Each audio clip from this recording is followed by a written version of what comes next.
Hello বন্ধুরা, আমি দুপুরবেলা আমার থালিতে আছে আজকে তোমার ভাত তো আছেই, আমি চাল ধুয়ে গুছিয়ে রেখেছি, পরে করে নেব। আর সজনে ডাঁটা উচ্ছেটা ভালো করে ভেজে নিয়ে আর এটা আমি করে নেব। এটা তো সবাই জানো, একটা ফোড়ন দেবো, আমি 5 ফোড়ন দেবো আর সর্ষে আর এ বাটা দেবো পোস্ত। আর যেটা করছি আজকে কালো জিরে আর কাঁচা লঙ্কা ফোড়ন দিয়েছি, সর্ষের তেল, আর যেটা করব লতিটা আমি দিয়ে দিলাম। এটাকে ভালো করে ভাজানোর, অল্প করে হলুদ দিয়েছি। হ্যাঁ, আর লতিটা ভালো করে ভেজে নেব একদম।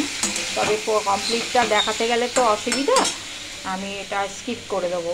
আর এটা দেবো, এটা করে একটু ভাজা করে নিই। আর প্রেশারে একটা সিটি দিয়ে নিয়েছি। হ্যাঁ, একটা না, সুই করেছে, জলটা গরম হয়েছে, ছেড়ে দিয়েছি, জল ঝরিয়ে রেখে দিয়েছি। একটুখানি হলুদ দিয়েছি আর তো ফোড়ন দিলামই দেখলে, আর একটু কাঁচা লঙ্কা বাটা আর পোস্ত বাটা।